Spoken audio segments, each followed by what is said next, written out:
She was 78 years old. Every single morning, without fail, she shuffled into her kitchen, opened the cabinet, and pulled out 2 plates. One for herself. One for someone who was never going to come. She set the table the same way she had for 50 years. Fork on the left, knife on the right. A folded paper napkin tucked beneath the silverware. A glass of water. A small sprig of dried lavender in a jar at the center. Because her child used to say, the kitchen smelled better with flowers in it. Then she sat down. And she waited. Not because she had forgotten. Not because she was confused. She hadn't forgotten anything. She remembered everything, every birthday. Every scraped knee, every night she stayed awake.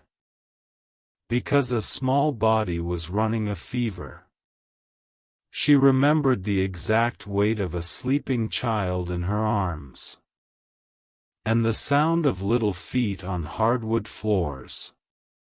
On Christmas morning, she set the extra plate because she could not bring herself to accept what had become her daily reality. Her child, now a fully grown adult, had stopped calling. No argument had caused it.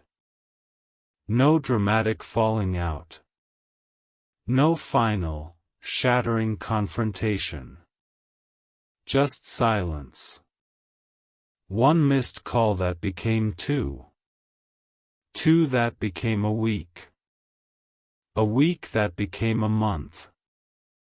A month that quietly bled into years. And every morning, she set that extra plate. Because letting go of it would mean admitting that the silence was permanent. And she was not ready to do that. Not yet. Maybe not ever. This woman's story is not unusual. Across the United States right now. In small towns and major cities. In farmhouses and high-rise apartments. In suburban neighborhoods where the lawns are perfectly trimmed. And the curtains are always drawn. Millions of elderly parents are living inside a version of this same silence. They raised families. They built homes. They gave decades of their lives, their energy, their money, their sleep, their dreams, to children who needed them. And many of those parents now sit alone. They expected retirement to look different. They imagined Sunday dinners. And grandchildren running through the hallways. They pictured phone calls on Tuesday evenings. Just to catch up. They thought that after all the hard years, the overtime shifts, the missed vacations, the quiet sacrifices nobody ever noticed, the reward would be closeness. Instead, many of them got distance. And something far more painful than distance. They got silence. For millions of aging Americans, the deepest wound isn't physical. It isn't the arthritis or the fading eyesight. Or the body slowly growing unfamiliar. The deepest wound. The one that keeps them awake at 3 in the morning. Staring at a ceiling that never changes. Is the feeling of being forgotten. Of having poured everything. you had into another human being. And watching that person slowly disappear from your life without explanation. This is not a story about one family. This is a story about a growing reality that is reshaping what it means to grow old in America. And the truth behind it is far more complicated and far more heartbreaking than most people dare to discuss. It's easy, when you first hear these stories, to form a quick judgment. A parent abandoned by a child. The image is almost unbearable. Surely, you think, the child must be cold, selfish, ungrateful. But as we go deeper into these stories, as we examine what researchers have found, and what families have quietly confessed, a far more complicated picture begins to emerge. Because what is tearing American families apart often isn't cruelty. It isn't hatred. It isn't even indifference. It is something quieter than all of those things. Something that has been building for decades. Invisible in plain sight. And once you understand what it is, once you see the real force behind these separations, you will never look at a family the same way again. There is a contract that exists between parents and children in America. Nobody signs it. Nobody writes it down. But it is passed from one generation to the next like a piece of furniture that gets moved from house to house, without anyone questioning whether it still belongs. The contract says this: you sacrifice for your children now. You give them everything. Your time, your money, your ambition. Your sleep. You put your dreams on hold. You take the second job. You skip the vacation. You work through the illness because the bills don't stop coming. You do all of this without asking for thanks. Without keeping score, without expecting anything in return. Except one unspoken thing. That when you are old, they will be there. That the love you poured into them will come back around. That the family you built with your hands and your heart will hold together when you need it most. For generations, this promise held. Families stayed close. Adult children lived nearby. Sunday dinners were a weekly rhythm, not a nostalgic memory. Aging parents were woven into the daily fabric of family life. Not tucked away into a quiet room somewhere, waiting. But something shifted. And it didn't shift all at once. It happened slowly. The way a river changes course. Not in a single flood but in 1,000 small erosions. Each one so minor that nobody noticed. Until the landscape was completely different. The separation didn't begin with a fight or a betrayal. It began with ordinary life pulling people in different directions. A job offer in another city. A marriage that relocated someone 1,200 miles from home. The relentless momentum of adulthood carrying people forward. further and further from where they started. At first, the phone calls were frequent. Then slightly less frequent. Visits happened a few times a year. Then once a year. Then once every couple of years. And the parents. People who had spent their entire lives giving. Did what they had always done. They adjusted. They told themselves their children were busy. They told themselves this was normal. They told themselves the distance was temporary. That things would slow down eventually. That the family would find its rhythm again. They waited.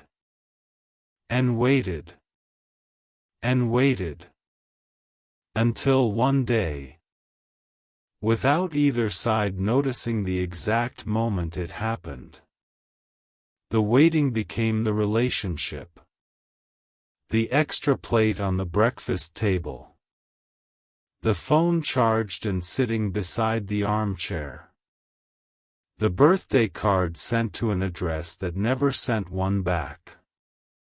For millions of parents across America, this quiet erosion, this slow, undramatic disappearing act, has become the defining experience of their final years. And what makes it almost impossible to bear is that there was no clear moment when it started. No door that slammed. No words that couldn't be taken back.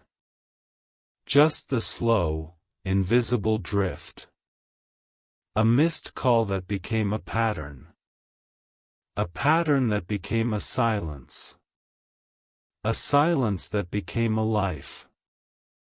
But drift alone doesn't fully explain why some separations become permanent.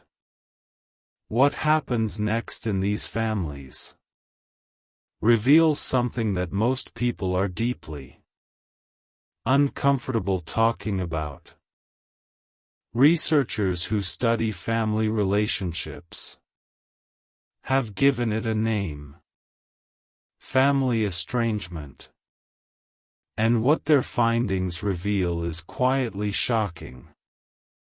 Estrangement, defined as a significant, long-term break in the relationship between a parent and an adult child, is no longer a rare occurrence in American family life. Studies suggest it affects a substantial portion of families across the country, cutting across income levels, education levels, and cultural backgrounds. It doesn't discriminate. It happens in wealthy families and working class families. It happens in families that looked perfect from the outside and in families that were visibly struggling. It happens in religious households and secular ones, in rural communities and dense urban centers. And when researchers began interviewing the people living inside these broken relationships, both the parents and the adult children, what they discovered changed. How experts understood the problem entirely. Because in the vast majority of cases, the two sides were not telling the same story. Not even close. Parents described years of sacrifice. They remembered the sleepless nights, the financial strain, the love that was constant even when they didn't know how to express it properly. They remembered what they gave. Adult children described something different.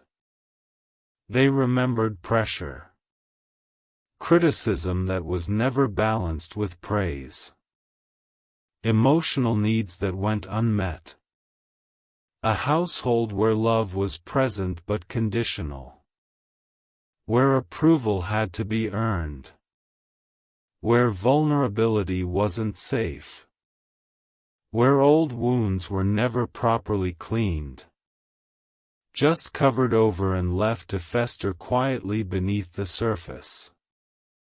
Neither side was lying. That is the most important thing to understand. Both sides were telling the truth as they experienced it. But they were telling two entirely different truths. And when those truths were never spoken out loud. When the family learned to manage around the unspoken pain instead of confronting it directly, the silence built up over years, over decades, until one day, a phone call didn't get returned. And then another.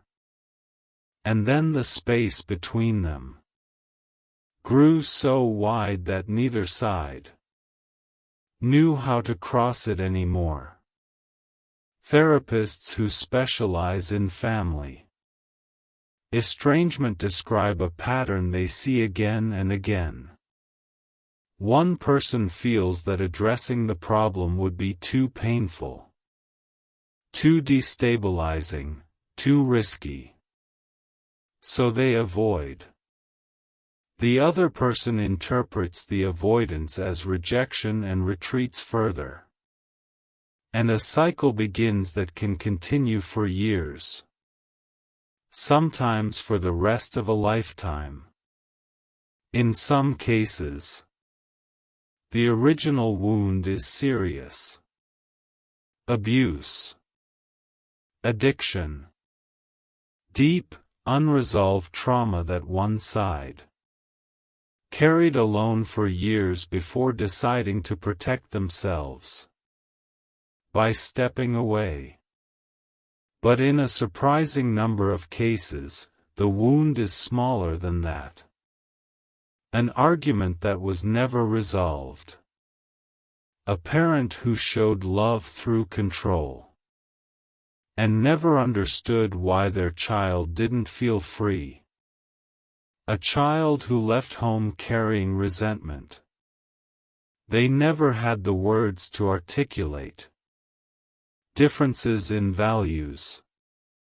In politics, in lifestyle choices. In the definition of what family is supposed to look like. Small things, allowed to harden. And the terrible irony. The thing that makes this so devastating to study is that in many of these families, everyone involved still loves each other. They are not strangers because they stopped caring. They are strangers because they didn't know how to keep caring out loud. But even in families where love is genuine and wounds are old and healed, something else has quietly entered the picture. A force that is pulling families apart in ways that have nothing to do with conflict or pain. And it may be the most powerful force of all. Imagine a woman in her mid-30s. She wakes up at 6:15 in the morning. Her alarm goes off and she lies still for a moment in the dark, calculating. Not consciously, not with intention. But automatically. The way people do when they've been running too hard for too long. She has a meeting at 8. Her daughter needs to be at school by 7:45. The mortgage payment is due in 4 days. And she's not entirely sure the timing on the automatic transfer is going to work. Her husband is traveling for work again. She hasn't had a full night of sleep in 2 weeks. By the time she drops her daughter at school and gets herself to the office, her phone has already received 31 notifications. She thinks about calling her mother. She will call her this weekend, she tells herself. This weekend becomes next weekend. Next weekend becomes next month. And her mother, sitting in the house where this woman grew up, in the kitchen where she learned to cook, beside the window where she used to watch for the school bus, sets the table for 2. This is not a story about a bad daughter. This is a story about a life that consumed everything available to it. Researchers studying social connection in America have documented a loneliness crisis among older adults that has been building for decades, and has now reached what many describe as epidemic proportions. But what those same researchers have also found is that the adult children of isolated, elderly parents are frequently experiencing their own crisis of time, of stress, of cognitive and emotional bandwidth stretched past its limit. Both sides are drowning. Both sides feel abandoned. And yet the 2 drownings look nothing alike from the outside. The elderly parent sits in a quiet house, where the hours are long and the silence is deep. The adult child sits in a chaos that has no room for one more obligation, one more guilt, one more conversation that might go in a direction they don't have the emotional energy to handle. This is modern American life. Housing costs that have forced families to scatter across the country in search of what is affordable.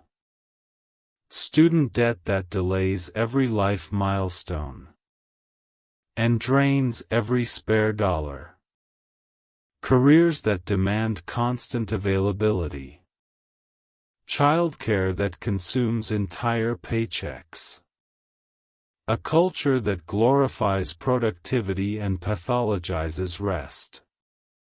That tells people their worth is measured by their output, and their output should always be higher.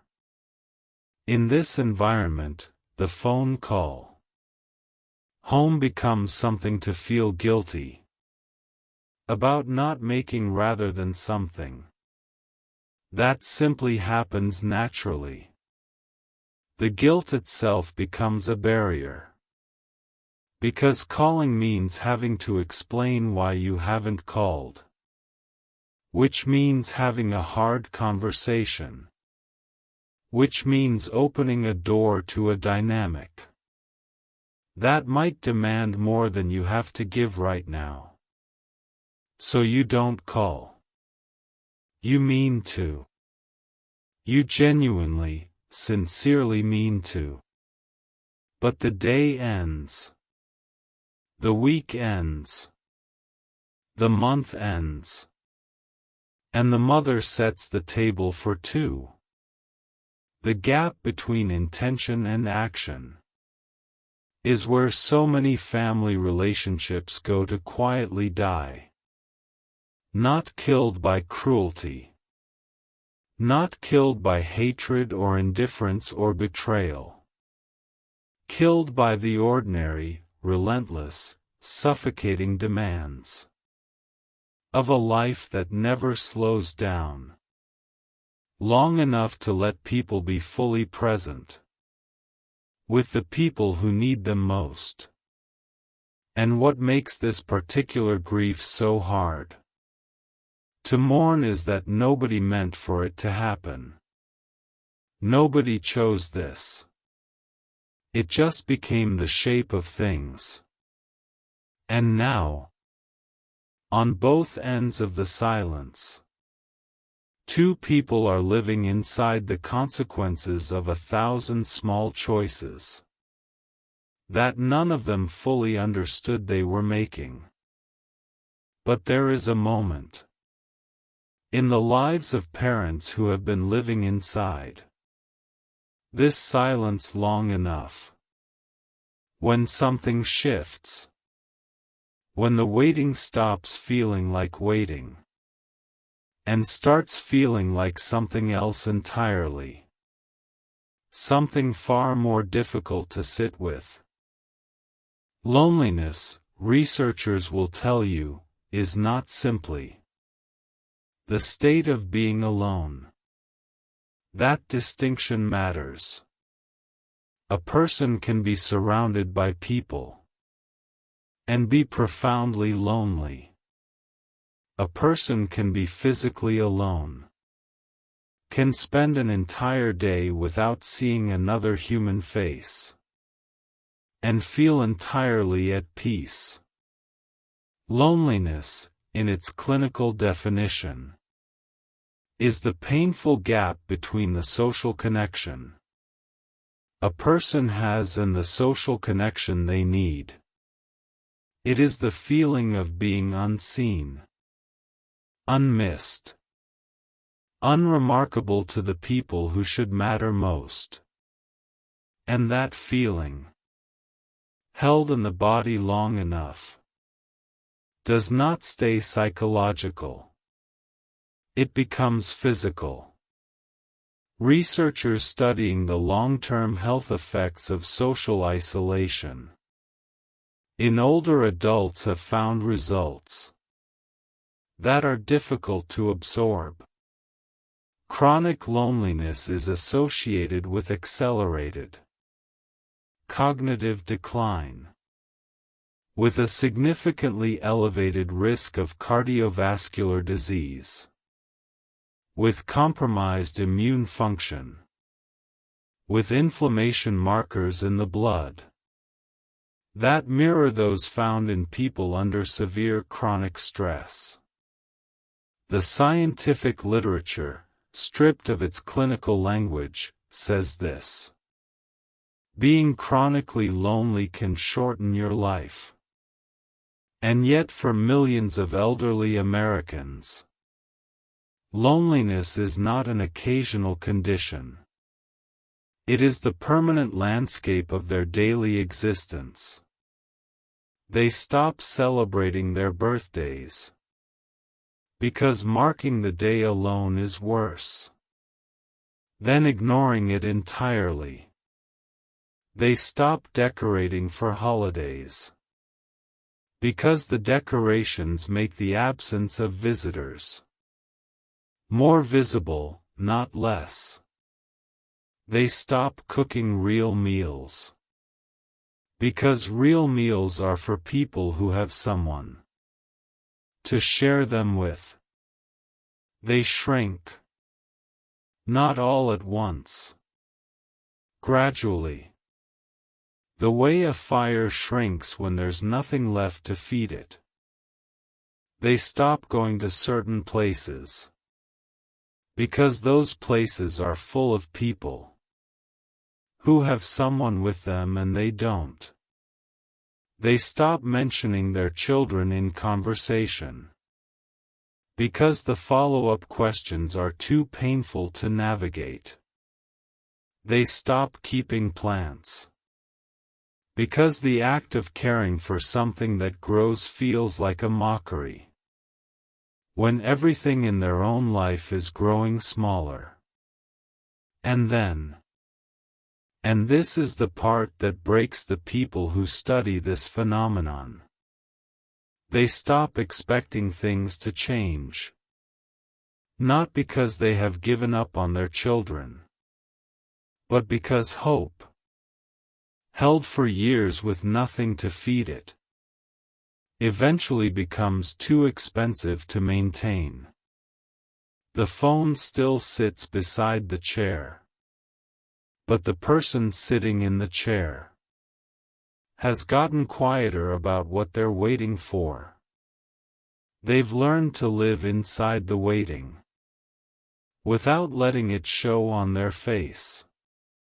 Because in a certain kind of grief, the kind that has no name and no visible wound and no clear moment of origin, the most dignified thing a person can do is carry it quietly. And so they do. An ordinary Tuesday. An ordinary morning. The extra plate. The phone. The silence. And somewhere behind the eyes of a woman who has been waiting for years. A life being lived in the space between what was and what was supposed to be.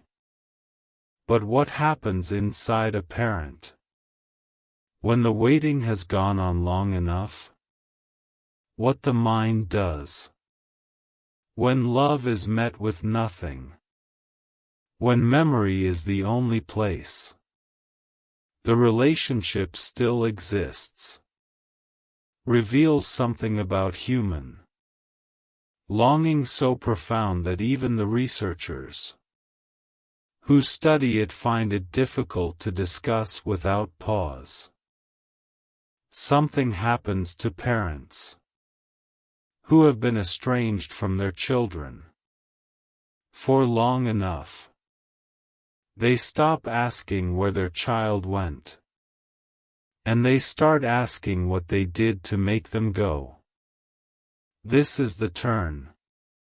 The moment when grief shifts from being about the absence of someone else to being about a perceived failure in the self.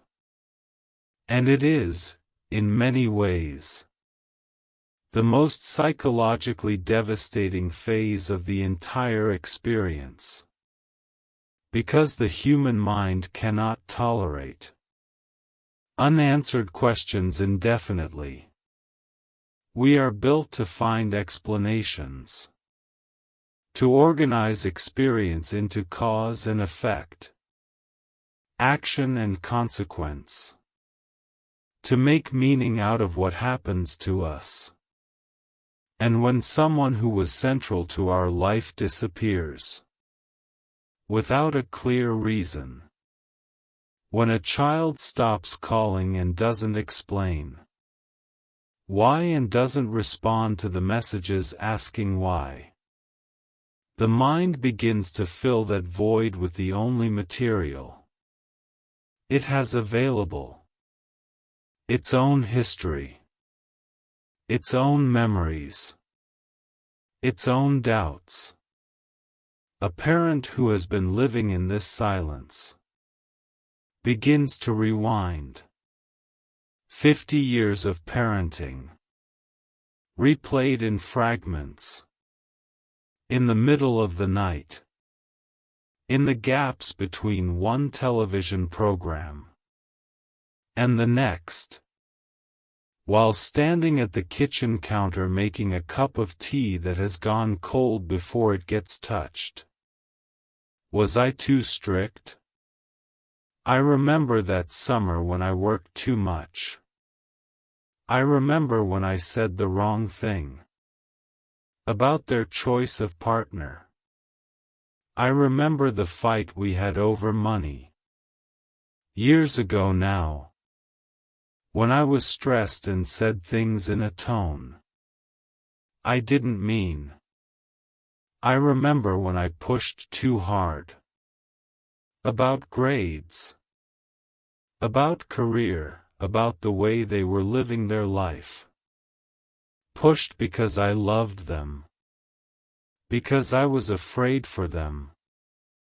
Because I didn't know how to show the love without also showing the fear. Was that it? Was that when it began? Psychologists who work with estranged parents describe this stage as one of the most punishing aspects of the experience. Not because the self-examination is always wrong. Sometimes there is real, legitimate accountability that needs to be reckoned with. But because in the absence of conversation, of dialogue, of the other person's perspective, the self-examination has nowhere to land. It just circles over and over. Accusation and defense and accusation again. All happening inside a single mind, with no resolution available. No verdict to reach. No way to know with any certainty whether the story the mind is telling itself bears any resemblance to the truth. And so the guilt accumulates. Not because it is proportionate. Not because it is always deserved. But because the uncertainty is unbearable. And guilt at least provides the comfort of an explanation. At least if I did something wrong, there is a reason. At least if this is my fault, the story makes sense. In interviews conducted with parents in long-term estrangement situations, a pattern appears with striking consistency. They continue to love their children. Not in spite of the silence. Not waiting for the silence to end. Before the love resumes. But through the silence. And inside it and around it. A love that has not found a reason to stop, even though the relationship that carried it has. They send birthday messages that don't get answered. They write letters that may or may not get read. They keep photographs on the walls of people who have stopped returning their calls. They talk about their children to strangers, in the way that people talk about someone who is still very much alive and present in their inner world. Even when they are entirely absent from the outer one. They are grieving something that has not officially ended. There is no funeral for a living estrangement. There is no ritual that marks the moment a family broke. No ceremony that acknowledges what was lost or invites the grief to be processed in public. There are no condolence cards. Nobody brings food. There is only the quiet persistence of a love that doesn't know what to do with itself. And perhaps the most haunting truth of all. There are children, somewhere, who still love their parents too. Who are also carrying something they don't know how to put down. Who are also waiting. Perhaps waiting for an apology. Perhaps waiting for understanding. Perhaps just waiting for the right moment. That never seems to arrive. While on the other end of the silence, a parent sets the table for two. Both of them waiting. Neither one knowing the other is still there. So why does this happen? After everything. The research, the stories, the interviews. The years of sitting with the pain of it. What is the answer to the question that haunts every parent who has ever lived inside this silence? How does a child you spent your entire life loving simply stop coming? The answer, it turns out, is not one thing. It is never one thing. Family estrangement and the loneliness of elderly parents is not a simple story with a villain and a victim. The framework that most people reach for when they first hear these stories. The ungrateful child, the abandoned parent, is emotionally satisfying but almost always incomplete. Because the truth is that most of the people on both sides of these silences are doing the best they know how to do. Some children step away because they are protecting themselves from genuine harm, from patterns of behavior that cost them more than they could afford to keep paying. Their distance is not cruelty. It is survival. And the grief their parents feel, as real and as devastating as it is, does not erase the legitimacy of that choice.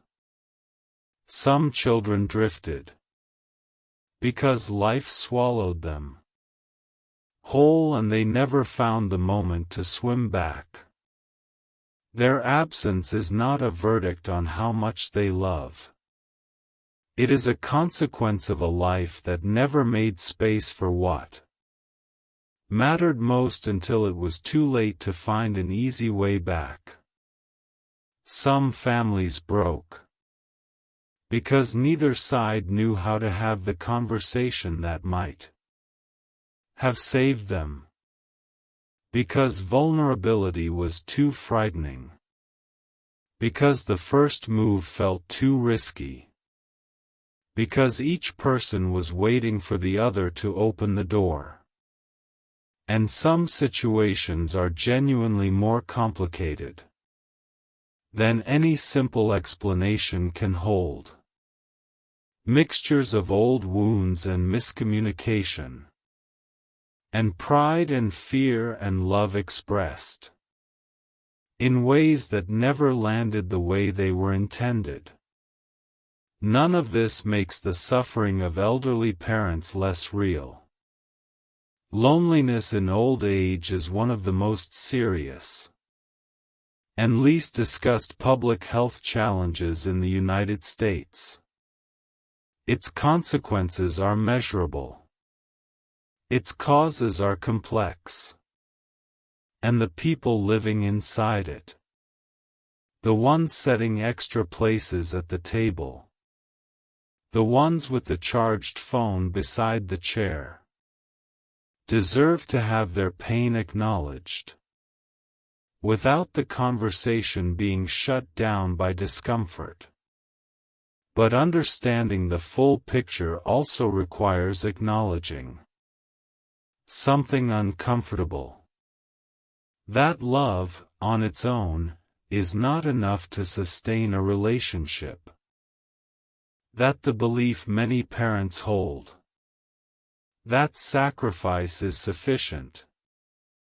That giving everything to a child is a guarantee of closeness in old age, is a belief that the world has not reliably honored. Closeness requires ongoing tending. It requires the willingness to be honest about pain before it hardens into walls. It requires the ability to hear difficult things about yourself without becoming defensive. It requires making the phone call before the silence becomes the relationship. This is not a condemnation of parents who loved imperfectly. Every parent loves imperfectly. The work is too hard. The stakes too high. The instruction manual completely non-existent. This is simply the truth that the research keeps returning to. The families that stay connected are not the ones with no conflict. They are the ones who found ways to talk through the conflict, to repair the breaks, to keep showing up even when showing up was hard. And the families that didn't, they are setting extra plates at empty tables, wondering, waiting, carrying a love that has nowhere left to go. Perhaps the saddest thing about growing old is not what is lost to time. It is what is lost to silence. Youth takes things from us gradually, in ways we understand and can prepare for. The body slows. The world changes. The face in the mirror becomes a stranger who carries the memories of someone younger. But those losses come with a kind of dignity. They are the expected costs of a life, being lived all the way through. The loss that doesn't come with that dignity, the loss that carries no explanation, no ceremony, no consolation, is the loss of connection. The voices that used to fill a house, becoming memories.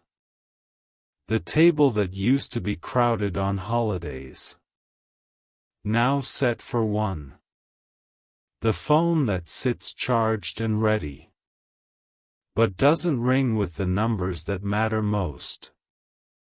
Behind countless front doors across America, right now, there are parents who are not sick, who are not dying, who are not in any immediate crisis, who are simply alone in a way that the people who love them, and many of those people do still love them, don't fully understand the cost of. And somewhere, on the other side of those silences, there are adult children who are also not sick, not dying, not in crisis, who are simply moving through lives that have become so full, so demanding, so relentlessly forward-moving that they have not yet found the moment to look back, to make the call, to book the flight, to show up at the door. The strange and painful truth is that in many of these stories, the love never actually left. It just stopped being expressed. And love that isn't expressed, over time, starts to feel, to the person waiting for it, like love that isn't there. This is not a story designed to assign blame. It is a story designed to interrupt something. To interrupt the drift before it becomes permanent. To interrupt the silence before it becomes the loudest thing in the room. To interrupt the ordinary Tuesday that turns into another ordinary Tuesday.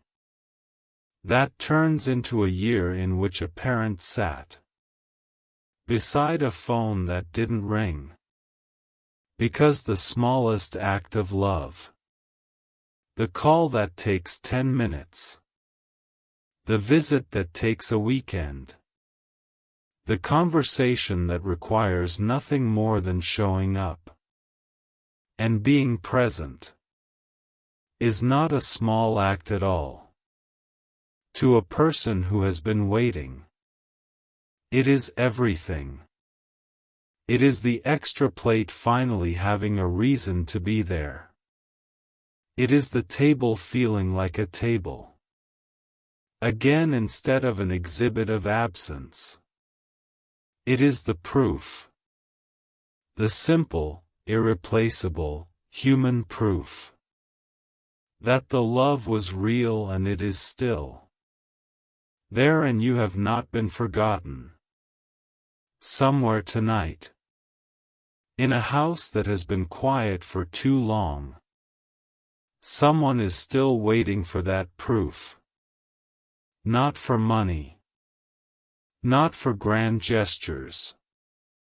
Not for apologies or explanations or the resolution of every complicated thing. Just for a voice on the other end of the line saying, "I'm here. I was thinking of you.